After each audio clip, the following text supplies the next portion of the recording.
இந்த விஜய் ஏத்துக்குங்க. பெரியாருக்கு நீ மாலை போடுற. நீ ஒரு சினிமா துறையில வந்து உன் தகப்பா வந்து டைரக்டரு, நீ ஒரு நடிகர், 250 கோடி வாங்குற. சினிமா சம்பந்தப்பட்ட எம்ஜிஆர் தான் புலியார் சுழிய. அவருக்கு ஒரு மாலை போட உனக்கு இது இல்லை. இது நான் விஜய் பண்றதுக்கு நான் பதிவு பண்றேன். கோச்சிக்காதுங்க விஜய் ரசிகர்களே. அவருடைய புலியார் சுழி இல்லாம எதுவுமே நடக்காது. அவர் திரைப்படத்திலும் சரி, அரசியலும் பெரிய பெரிய ஜாம்பவான். அவர் இடத்த எவனுமே நிரப்ப முடியலதான். இன்னைக்கு வரைக்கும் நான் சொல்லுவேன், எவன் வந்தா அண்ணாயா, அது யாரு வந்தா அண்ணா, அவர் இடத்த நிரப்ப முடியாது. ஏன்னா அவர் மக்களோட மக்களா ரத்தத்துல கலந்துக்கிறாரு.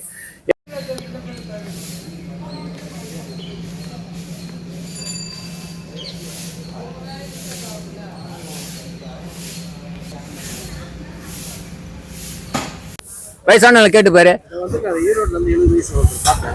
நானா இப்ப சொன்னேன், நீ ஏன் சொல்ற? ஒரு மீடியா ஈரோடுல இருந்து வந்துக்கிறாங்க, அந்த ஊர்ல வந்துக்கிறாங்க. அவங்கள தேவையாது?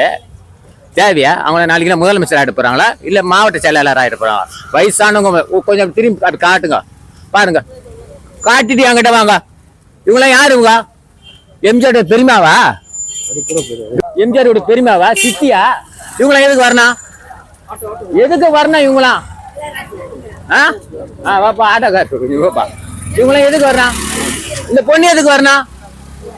எம்ஜிஆர் பாத்துருக்காது. இது ஏன் வரணும்? இது அதாவது மக்கள் தான் ஒரு சொத்து, இந்த ஏழைகள் தான் ஒரு சொத்து. புரியுதா சொல்றதே? அவன் சொத்து சேர்த்துக்கிறான். இந்த கும்பல் தான் அவங்களுக்கு சொத்து. இந்த சொத்துனாலதான் இன்னைக்கு பேரும் புகழும் இருக்குது. நீ தான் கேளு, மீடியா என்ன கேளு. வடப்ப நீமா வடப்பா கேக்க நகர் பாருங்க. எம்ஜிஆர் என்ன உறவு முறை உங்களுக்கு? ஒண்ணுமே இல்ல. பாத்தியா என்ன உறவு முறை கேட்டா தலைவர்ன்றாங்க. பாரு மாமனிதர் இல்ல. நான் சொல்லியா கொடுக்குறேன்? நான் சொல்லி கொடுத்த கூட்டமா இதெல்லாம்? எல்லாருக்கும் பிரியாணி போட்டெல்லாம் வாங்கி கொடுத்துட்டு இட்டு வந்துக்கிறேன். இல்ல கோட்டை பிரியாணி கோச்சிக்காதீங்க, குடிக்கிற பத்தி பேசுறேன், கோச்சிக்காதீங்க. ஆம்பளை என்ன கேட்டுருவேன், நீங்க லேடிஸ் இவங்க 150 குத்தா இட்டு வரேன் வேன்ல. இல்ல கேக்குறேன், நீ வா, நீ வா, முன்னவா, நீ முன்னவா. சேலத்துல மாம்பழம் தான் ஃபேமஸ். ஆனா எம்ஜிஆர் ஃபேமஸ் இப்பதான் கேள்வி பாக்குறேன். பாரு, சேலத்துல மாம்பழம் தான் ஃபேமஸ். பாருங்க, எம்ஜிஆர் தான் ஃபேமஸ் வந்துக்கிறாங்க சேலத்துல இருந்து. 2 வாட்டி வருவோம். யார் துட்டு குத்துது? இல்ல யாரு குத்தாங்க உங்களுக்கு? பாத்தியா? பாரு, அதுதான் அந்த அன்பு தான் இவங்க வந்து சேர்க்குது. பாத்தியா? பாரு, இவங்க கோயிலுக்கு கூட போத்தவளப்பா, இவரை கும்பிட்டாவே போதும்பா. சரி, வணக்கம், PS பேசுறேன்.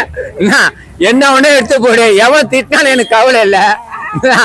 நான் பயப்படாதவன், புரியுதா? எகிரி குச்சி படம் பாத்தியா? பாருங்க, பாத்தியா? இன்னும் இந்த பாருங்க, பழைய யூத் இவரு தான். டெலிபோன் பூத்து கிடையாது, பழைய யூத் இவரு தான். எம்ஜிஆர் பார்க்க இந்த வயசுல இந்த ஆபீஸுக்கு வந்துக்கிறாருன்னா அதுதான் எம்ஜிஆரோட பற்று, எம்ஜிஆரோட இது. என்னடா மீடியாவுக்கு சப்போர்ட் பண்ணி பேச, எந்த மீடியா வேணா கொடுங்க, நான் அதுதான் பேசுவேன். இவர் மீடியா சொல்லி கொடுக்குறாரு, அதெல்லாம் நினைக்காதீங்க. என் மனசுல இருக்கிறது வெறும் வயிற்றுல நான் பேசுறேன். நான் இன்னும் சாப்பிடல கொள்ளல, அதனால உண்மையான வெளிப்பாடு. வணக்கம், PS. கமெண்ட் பண்ணுங்க, ஷேர் பண்ணுங்க. இருந்தா எவன் திட்டினாலும் எனக்கு கவலை இல்லை. விஜய்க்கு மட்டும் நான் இப்ப சொல்றேன், மக்கள் மனசுல இடம் பிடிக்கணும்னா இதுதான். அவரோட படத்தை நீங்க இன்னைக்கு கூட போடலாம், தவறு கிடையாது. இன்னைக்கு கூட போட்டு ஏதோ ஒரு பூ வச்சு வணங்கினாவே சோசியல் மீடியால நான் ஒத்துக்கிறேன். நீ எம்ஜிஆர் ரசிகர், நான் ஒத்துக்கிறேன். வேற ஒன்னும் இல்லை. அவர் புகைப்படம் வச்சு போறதுக்கு என்ன, யாரா போடுறாங்க போஸ்டர்ல, யாரோ யூஸ் பண்றாங்க. வணக்கம், PS. அனைவருக்கும் வணக்கம், நான் PS பேசுறேன். அவர் மறைவு வந்து 108 கிடையாது, 1000 கூட கிடையாது. ஏன்னா அவரு இருந்தாலும் மறைந்தாலும் பேர் சொல்ல வேண்டும், இவர் போல யார் என்று ஊர் சொல்ல வேண்டும். நாங்க வந்து அவருடைய இறந்த நாளோ கண்டிப்பா வந்து அந்த துக்கம் அனுசரிக்கப்பட மாட்டோம். ஏன்னா அவர் வாழ்ந்து கொண்டு இருக்கிறாரு, அவர் இறக்கல, வாழ்ந்து கொண்டு இருக்கிறாரு. அதனால வந்து நான் எப்பவுமே நான் கருப்பு சட்டெல்லாம் நான் போட மாட்டேன். அந்த 24 வந்து டிசம்பர் மாசம் நான் கருப்பு சட்டையை போட்டது கிடையாது. ஏன்னா அவர் மக்கள் மனதில் நீங்க இடம் போட்டுறது பெற்றதுனால நாங்கள் அந்த கருப்பு சட்டை நான் யூஸ் பண்றதில்ல. மற்றவங்க போடுறாங்க, தன்னுடைய சுயநலத்துக்கோசம் போட்டு அவர் நினைவகத்தை வந்து மாலை செலுத்துறாங்களா, அது வேற விஷயம். ஆனா நான் போட மாட்டேன். ஏன்னா அவர் மக்கள் மனதில் வாழ்ந்து கொண்டுக்கிறாரு. நீங்க தான் கேள்வி கேட்கணும். இந்த மீடியா சோசியல் மீடியா மூலம் தான் பாக்குறேன். நிறைய பேர் இறந்துக்கிறாங்க. ஜான் பவங்க எவ்வளவு பேர் இறந்துக்கிறாங்க. அண்ணாதுரை, பெரியார், கலைஞர், ஜெயலலிதா எல்லாம். ஆனா இவரு மட்டும் இன்னைக்கு தெருவுக்கு தெரு, மூளைக்கு மூளை, ரிச்சா தொழிலாளர் முதல் கொண்டு அவரோட படம் வச்சு ஏதோ ஒண்ணு பண்ணிட்டு தான் இருக்கிறாங்க. புரியுதுங்களா? இது ஒத்துக்கிறீங்களா? எல்லா சந்தில போய் முட்டு சந்தை, எந்த சந்தை இருந்தாலும் சரி, அவரை வந்து ஒரு சின்ன படமாவது வச்சு ஒரு இனிப்போ கொடுக்கறாங்க. ஏன்னா அவங்களால முடிஞ்சது எல்லாமே வந்து அடிமட்ட தொண்டன் தான். புரட்சி தலைவர்கிட்ட இருக்கிறவங்க எல்லாமே முக்காவாசி பேரு அடிமட்ட தொண்டன் தான். யாரும் மேல போனவங்க இருக்கிறாங்க. ஆனா அவங்க தலைவரை மறந்துடுறாங்க. குறிப்பா நான் சொல்றேன் பாரு, எம்ஜிஆர் மறைவுக்கு பிறகுதான் நிறைய பேர் நடிகருங்க கட்சியை துவங்க ஆரம்பிச்சாங்க. சிவாஜி முதல் கொண்டு நான் சொல்லுவேன். சிவாஜி முதல் கொண்டு அடுத்தடுத்து பார்த்தா எம்ஜிஆரை தவிர வேற யாருமே இல்லை. எல்லாருக்கும் ஏ குரூப், பி குரூப் ரத்தம் சொல்லுவாங்க. ஆனா எங்களுக்குலாம் வந்து எம்ஜிஆர் என்ற 3 எழுத்து தான் எங்க பிளட்ல ஓடுது.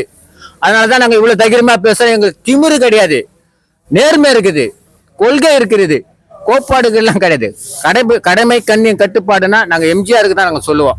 வேற யாருக்கும் நாங்க சொல்ல மாட்டோம். நீங்க தான் கேட்கணும் மீடியா. நீங்க சொல்றீங்க விஜய் அப்படின்னு. ஆனா விஜய் ரசிகர்கள் என்ன பண்றாங்க, அடுத்த எம்ஜிஆர் இவர்தான் அப்படின்னு சொல்லுவாங்க. நான் கூட அடுத்த எம்ஜிஆர் சொல்லுவேன். அடுத்த எம்ஜிஆர் நான் தானே. நான் கூட கண்ணாடி போட்டுக்கிறேன். நான் எம்ஜிஆர் மாறிடுவேனா? இல்ல நான் கேட்கறேன். நீங்க சொல்ல அடுத்த எம்ஜிஆர் நான் கூட கண்ணாடி போட்டு பேசுகிறேன். எம்ஜிஆர் கூட கண்ணாடி போட்டுக்கிறாரு, கலைஞர் கூட கண்ணாடி போட்டுக்கிறாரு. மக்கள் மனசுல இடம் பிடிக்கணுமே. தேர்தல் அறிவிக்கல, ஒண்ணும் பண்ணல. ஆனா எம்ஜிஆர் அப்படின்ற ஒரு நான் தான் திருப்பி சொல்றேன் மீடியாக்காரங்களே. நான் திருப்பி சொல்றேன். திருப்பி அதே தான் கொண்டு வரீங்க. நான் கூட கண்ணாடி போட்டுக்கிறேன். எம்ஜிஆர் மாதிரி தொப்பி போட்டா எம்ஜிஆர் மாதிரி மாறிடுவேன் நானே. அப்ப விஜய் வந்து எம்ஜிஆர் மாதிரி வந்துடுறான்னா அவர் மாதிரி ஒரு % கூட கிடையாது. 250 கோடி வாங்குறது சம்பளம் வந்து சினிமால கிடையாது. 250 கோடியான மக்கள் மனசுல நீ இடம் பிடிக்கணும். அதுதான் அங்க பேச்சு. அங்க 250 கோடி நீ பணம் வாங்குறன்னா சினிமாக்கு. ஆனா வந்து உலகம் பூரா மக்கள் மனசுல பிடிச்சாதான் முதலமைச்சர் ஆக முடியும்.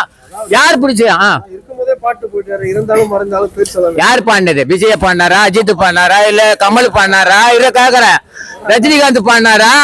யார் பாடினாங்க அந்த பாட்டு? அது யார் எழுதினாலும் சரி, கண்ணதாசன் எழுதினாலும் சரி, வாலி எழுதினாலும் சரி, இது பாருங்க, கண்ணதாசன் எழுதினாலும் சரி, வாலி எழுதினாலும் சரி, எம்ஜிஆருக்கு தான் அது பொருந்தும் பாட்டு கண்டி கண்ணதாசனுக்கு பொருந்தாது.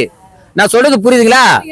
அவருடைய பாட்டு வந்து முதல்ல வந்து அவர் சினிமா துறையில கரைச்சி குடிச்சார். டைரக்டர் துறை, பாடலாசிரியர், இசை எல்லாமே அவர் கடைசி குடிச்சாரு. புரியுதா சொல்றது? அது இல்லாம மக்கள் மனசுல எல்லாமே சேர்ந்து வாழ்ந்தவர் தான் எம்ஜிஆர். புரியுதுங்களா? இன்னைக்கு 108 ஆகுது. 108 மாதிரியா தெரியுது?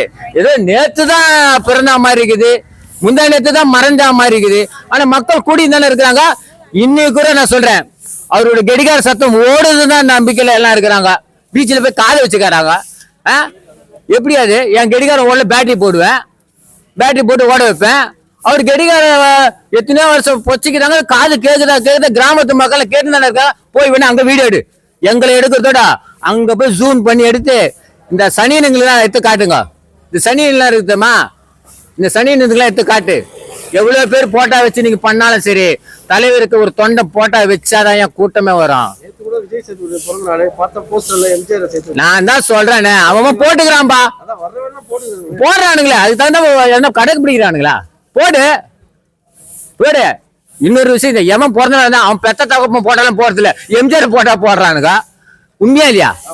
என்னுடைய பிறந்த நாள், நான் ஒரு நடிகர், இவங்க போட்டா போடலாம், மாவட்ட செயலாளர் அவங்க எல்லாம் போலாம். எதுக்கு எம்ஜிஆர் போட்டா போடுறீங்க? போட்டா நீ எம்ஜிஆர் அணி எத்தனை பேர் மக்களை சந்திச்சுக்கிற, எத்தனை கிராம மக்களை பேர் சந்திச்சுக்கிற?